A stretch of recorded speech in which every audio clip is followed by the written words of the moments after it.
today's show is a very special show. We've got some very special guests, and we've got a very serious topic as well. Today we're going to be looking at the whole issue of the rise of cults in India, but particularly maybe in northern India, because as in North India, we're from the Punjabi people. And it's particularly tragic that these cults are taking hold in Punjab of all places. The the whole place where rational logic was the whole basis upon which the Sikh religion came to challenge superstition. Karma khand pakhand jo dise tin jam jagati lote Guru Granth Sahib de vich jaga jaga gya e pakhand nu karma khand nu aur Guru Granth Sahib de vich manukta nu pel ditti hai manukhi janam nu pel ditti hai human life nu human intellect और इत्थे तक भी गुरु ग्रंथ साहब दे विच यह दस्सिया भी जे तुसी स्वर्ग नूं पहुंचना तां तुसी इत्थे रहिंदे स्वर्ग बनावो मुक्ति बेगम परा दी कॉन्सेप्ट हैगी आ पर फिर भी लोकी यह जो साध इन्हां नूं कह सकदे आ जां गॉडमैन कह सकदे आ जां कल्ट इहदे नां कही आ उन्हां दे शिकार हो रहे आ हुण पिछे राम रहीम दा केस क्योंकि बहुत प्रचलित ah we been talking about that but Manjeet, I was reading some stats and they said that in Punjab and Haryana alone, there are over 3,000 Deras. Just in Punjab and Haryana, there are some small ones, chote mote bhi hai, but there are some very big ones as well. And I think this Gurmeet Rahim Dera, it is alleged they had 50 million followers. Oh God. I'm not sure there was that many, but that's more than the population of Punjab and Haryana. Yeah. But I think we have to say that they are very successful. And we need to ask the questions, why are they successful? Do these cults attract certain types of people? Or is their appeal widespread? And what can we do to tackle these cults? Indeed, does the emergence of these cults in the West, they call them New Age cults, is it representing the breakdown, the fragmentation of traditional religion? Or are they filling in the vacuum? Or are they really a product of the economic system?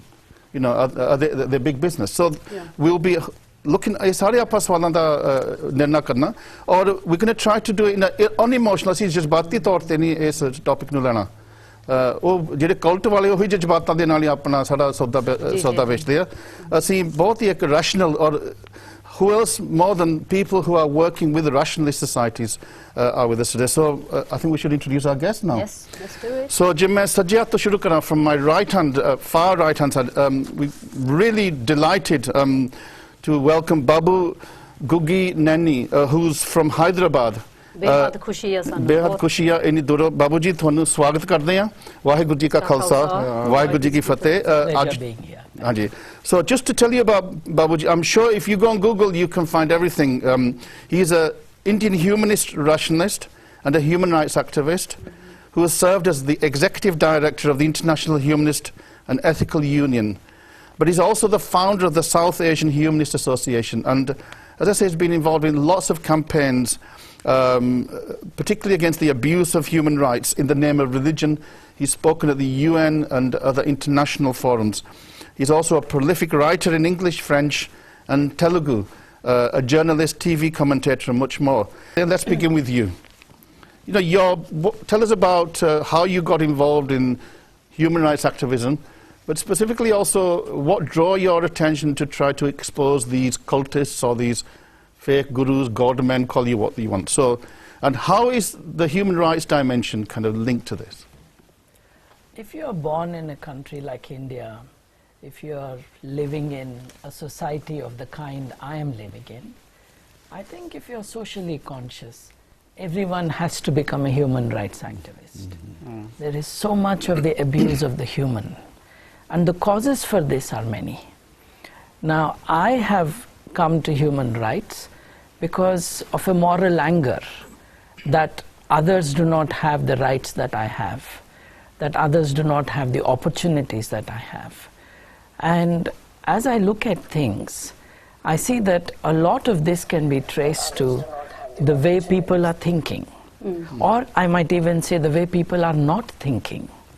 They are giving themselves to blind beliefs, and all this can be traced to, in my personal experience and academic study, to how religion has taken away from the essence of humanity.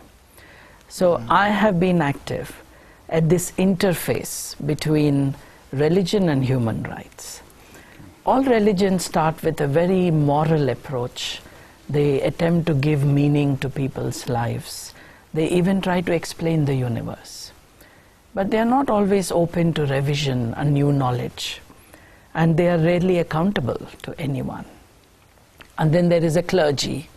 And the clergy takes over and interprets a divine message, a holy book.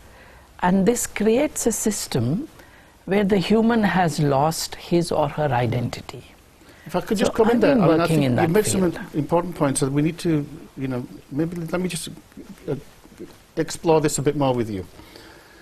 If we take, say, traditional religions, Christianity, Hinduism, Islam, Sikh religion, Buddhism, and all the great world religion traditions, they have given us wonderful literature, they have given us wonderful philosophy, they have shaped the culture of the world. And to some extent, if you take in Europe, the Reformation, the Protestant tradition, people say without the Protestant tradition we wouldn't have got the scientific revolution itself. Equally, I would say in India, with the intervention of Sikhism, Guru Nanak, they challenged these superstitious beliefs. So is it that traditional religion is irrelevant, or it is part of the problem, or are these cults actually, in some sense, completely different? If we take Gurmeet Rahim, although he claimed all this, in fact, he claimed humanism. If you look at his website, he claimed, secular, everybody is one. So, aren't they exploiting maybe anti-religious feelings in that sense? I think the spectrum of faith is so wide that we can find here what we choose to find. And in this very attractive spectrum, there are many things that are dangerous to human welfare also. The moment you claim revelation, the moment you claim to speak in the name of someone, then the essential moral aspect of religion is lost. You're no longer responsible for your acts because you're doing what someone else has told you to, or something else has been written in the name of a god, a prophet. But what if a religion says that you are the manifestation of God, you have to become a godly being, that to be a perfect human being is to do God's work? Well, I'm happy to say you are human. Yeah. I don't require the word God, because nobody really knows what God is. No one has really defined the word God. And if there are 7 billion people on the earth, for each of them the word God means something. But to address the earlier point you made, that the scientific revolution and everything is due to religion, Protestantism. Well, the first hints of science came in the Greek civilization before Christianity. And before Sanatana Dharma took over in India, you already had the Charvakas, you had the Sankhya, you had the Vaisheshika way of thinking. The Buddha offered a moral way of living for the non-religious people who had no belief in God. So this is independent of religion, this growth of science. Now, has it hindered? I think it has. It has, which is why in Europe we call it the Dark Ages. When religion became very strong, it put people in straitjackets, did not let them think or express their views. All this enlightenment that we are talking about in Europe, India's enlightenment was during the time of the Charvaks, Lokayatas, around the time of the Buddha. Now that already started then. The Sufi Bhakta tradition in northern India, anything Kabir, Farid, Guru Nanak, and this whole tradition was also challenging the traditional order. Absolutely. Anything that focuses on the human, anything that values the human more than anything else, is a humanist approach. Now you mention this founder of Dera Sacha Sauda. And he look was at this claiming man. To be a human. He called himself Gurmeet, Rahim, Insan, human. Yes. So he's claiming humanism. Well, he has used the word for sure. He's a very clever businessman.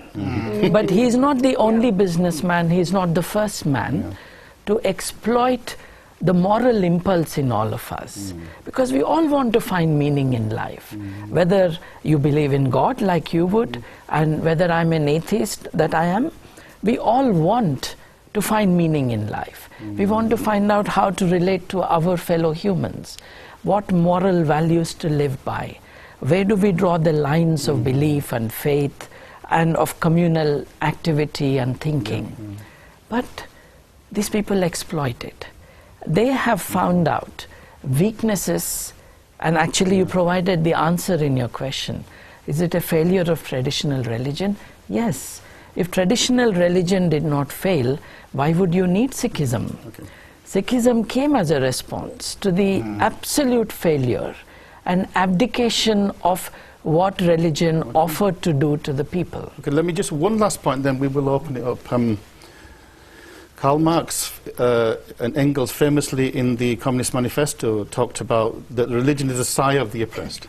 Yes. So at one level, religion does speak to the needs of the oppressed, but it is also the opium of the masses in the sense that it doesn't really address their needs. It creates an illusion, okay?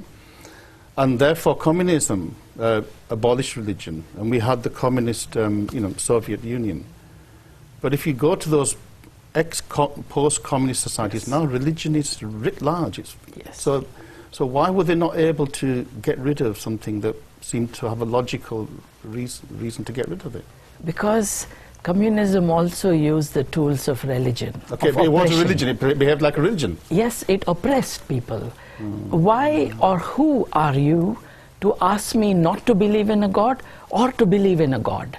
To believe in the Red Book or to believe in the Holy Book? This tyranny of the mind that the communists also imposed on people is the cause for the lack of freedom in those societies. This is not how humans should be treated. Just like the People's Republic of China is not really for the people, so many people have claimed to speak in the name of human, like Rahim. So many people have claimed to speak in the name of humanity, but completely ignored it. That is because they forgot that every individual has an opportunity and a responsibility to think for himself or herself. When you make people believe in a book, in a prophet, in a holy man, you stop that person from thinking. I think the crisis that we are addressing today of how people are absorbed into cults. Unless the text that you ask them to believe in is making you think. If the you text, don't have to believe a text. You have to read it. Yeah, well, if you have read the to text, think about the it. text is asking you questions, asking you to look for answers within yourself, then that can surely be very... I mean, the Bible is still the best-selling... many scientists would still find truth in the Bible. I think we can query that because a huge number of scientists have abdicated the idea of traditional religion, of religion altogether, and of creation. Now the Bible offers you an answer to the question, how did this universe get created? And in 6 days, and the 7th day he took rest, and so on and so forth. But you could see that as can't find many scientists. Maybe that could be metaphor. We can go into that later, yeah? Thank you very much. This is just very nice to hear. The one show special, we're looking at the whole issue of cults, the rise of cults in India, but also global phenomena. And just before the break, we were beginning to, just to try to set out the context, the scene, some of the kind of political and ideological context. But Babuji, I'm going to come back to you. This Dera Sacha Sauda, because lots have been written about him. Kafi ko analysis both I've read some articles, and it said that he attracted particularly the Dalits, the low caste, particularly from Punjab, because Punjab has a very high concentration of Dalits, 30%. And that part of the reason was that the Dalits had faced economic barriers, partly due to the Jat farmers employing Bihari labourers, reducing the wages, so that the Dalits actually were drawn to this, because he's such a, I think he had thousands of acres of land, and he was running farms and businesses and creating like a kind of a community. Yes. So is this part of the kind of, and a lot of these Deras are based on the caste politics as well. Yes. So to what extent is the caste system also responsible for this? Before I attempt to answer that, I think we should draw from the wisdom of some sociologists. And some of them have observed that where the social security system is well established in a society, the need for God and religion disappears. For example, in Scandinavian countries, where whether you are employed or unemployed, you get a decent living. They don't anymore go to the church, they don't anymore pray to God. This tells us something about why people may go to either a religion, a temple, a mosque, or a human being offering them some solutions. In that context, we all know that the Dalits have a terrible life in the communities that they are living in. They're not even human. They're not part of the caste system for the oppressing groups. But they also want release, they want to belong somewhere. They too have the instinctive desire to find meaning in life, to be accepted. And I think to that extent, the creation of these cults is not simply the degeneration of religion, but it is an alternative created for a real need in society. People who have been oppressed. Start to the side of the oppressed, then, yes? In a sense. The problem with Dera, I mean, I think many of us, the viewers who are watching, might be a member of a Rotary club, they might be a member of a local club. That is a belonging-seeking community. But here, it is more than that. They are seeking help in life, they are seeking protection, opportunity, and support. So the reason why they go there is because they are victims of an oppressive system. Now, what makes it dangerous is not that they went there, but that, and this is not only Rahim, it is all over the world. In fact, a sociologist very wittily said every successful cult is a religion. Before it becomes mass, it remains a cult. Now, in America, the Branch Davidians in Texas, or the Jones disaster, where 900 people drank poison because the leader asked them to do it. In Uganda, where 1,200 or 1,300 people killed themselves because the leader said so. So these suicide cults, people who are willing to give away their identity in favor of a leader, that is a problem. The problem is this mental slavery that people willingly submit themselves to in the hope that someone will save them. The humanist message that we have to, whether we are at the top level of society or at the bottom, our lives have to be built by ourselves, is a very liberating message, an empowering message, if you allow them. Now, the problem with Rahim situation is that it has come as a solution to a greater problem of people not being considered human. And they have no political representation. And they go to, and this is not the first guy. There was Rampal, there is Asutosh, and all these people are all Asaram Bapu. All these people have built a personality cult. You cannot question them. So they, and the Rampal, I think... What about somebody like Sai Baba? Would you put Sai Baba in absolutely. that? In Although the he had politicians, he had very educated Westerners following him. Well, education of our kind, as Harishji already mentioned, is not necessarily giving critical intelligence. Especially in India, we have an examination system, not an education system. Now, what happens, in your introduction, you were focusing, obviously, on Haryana and Punjab, but Satya Sai Baba is also a manifestation of the same kind of cultist thing. Here is the difference. If you were from the Savarna Jati, if you were from the Brahminical system, then who enters the temple is decided by the priest. Now, in the cult, once you are in the compound, everyone can go to the temple, everyone can seek the blessings of the revered one. Rahim claimed he eradicated the caste because he brought, in fact, he eradicated religion as well.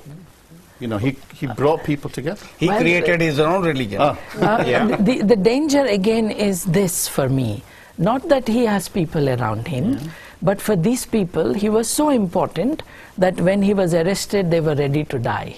Yeah. So many of them Sadhvi. killed. Now, another thing about cults, and that applies to all cults, not just this criminal, every criminal. They are capturing the minds of people and not letting them think for themselves. Placebo effect, you know. Some people say it is better to use placebo cures than this Western scientific medicine. That's causing so much damage to people. Thode scientists ne aake sanu chemicals par ke sanu marta. Idha no koi babba koi kisi placebo keh beta koi madi gal hai. It's because people don't think enough about these questions. Like earlier you said, you thought of Nirmalji and you had a call. Yeah. But you would have thought of him many times. Only this time there was a call. Yeah. And you remember that association. We are pattern-seeking animals. In psychology we talk of pareidolia. When you look in the sky and you see a cloud, it might look like a human. You're cutting bread and it's moldy bread, and maybe it looks like Jesus. You're cutting brinjal and the seeds might look like Om. Yeah. That's only because you're looking for the pattern. So these are ways in which we are trying to make like a sense of the self-fulfilling world. prophecies. Indeed.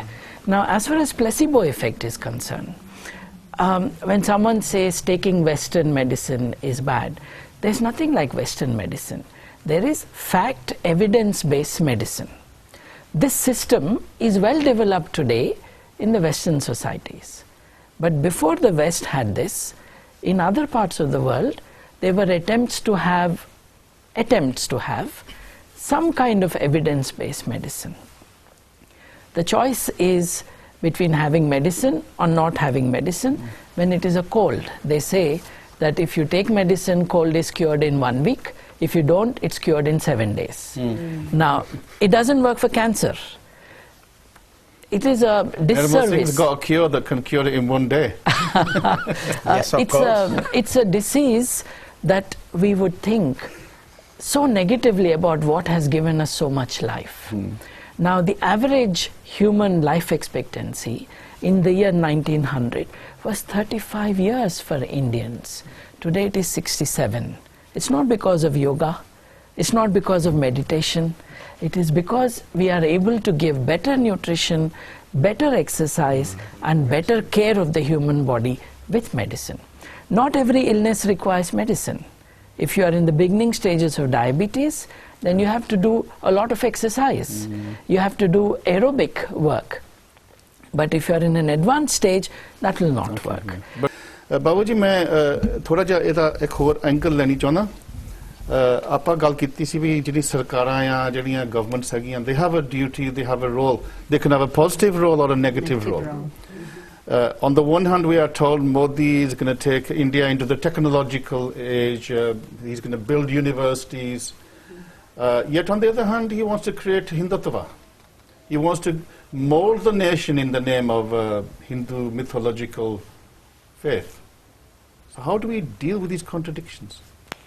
Well, the backwardness of a state which is associated with a religion is established by all the Islamic theocracies we are seeing. Pakistan started where India is beginning now, but 45 years ago. Bangladesh 35, 40 years ago. We know where they are going. So as an act of self-preservation, we must be sure that the secular, the political, the religious and the personal should be separated. This is the way a mature society organizes itself. Any government which pursues a religious agenda without instilling in the people what Indian Constitution Article 51A says, that we should all Indian citizens as a fundamental duty practice the scientific temper, they would say that humanism. These secularism, these are Western constructs, and we are giving India its own strength, its own identity, its own heritage. Well, superstition is nobody's strength. Going back to ignorance is nobody's strength. Believing that praying to nature... This is a con trick, then the Hindutva project is just a con. Any religious association with the government is bound to be disastrous for people. The history of humanity is proof of that. The dark ages of Europe are that. The present dark ages of Islam are that. We have to be away from it. But I can tell you one thing. Whatever governments do, it is the duty of the people to protect themselves from the indoctrination of the tyrannical majority. And here I find absolute common ground. You are a religious believer, I'm an atheist, but we have common ground. In which TV channel, which is religiously oriented, have I found people saying, we need rationality, we need humanism? Where have I heard what Nirmalji said, oh, we fail as a religion in addressing the caste system? This is the honest approach I recommend that we all engage in as we try to make our world better. Where did we do well? Where did we go wrong? And can we do something about it? Now, the whole thing about this present crisis we have is a crisis of faith, because people are not thinking well, and they have been divorced from each other because they have no more human values linking them to each other. We must bring it back. In this process, if any government brings in religion, we know that will be the collapse of that nation. India is a young country. It's an old nation. It's an ancient civilization, but it's a young country. Many religions. Not all of people who believe in Hinduism believe the same thing. Not all people who believe in Islam believe the same thing. And we have so many religions. We have to be careful. India is a precious experiment in bringing humanity together. 650 countries came together to create one country, 70 years old, able to feed 1.35 billion people.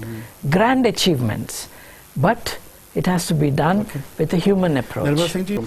For all the viewers, if you want to protect yourself from the fascination of the Deras and all these cults, number one, if someone says, I can do no wrong, I am the right person and I know the answers, be sure that it is not true. Exactly. Number two, if someone says, come join me and put your head at my feet and follow me without any consideration for yourself, that is a wrong number.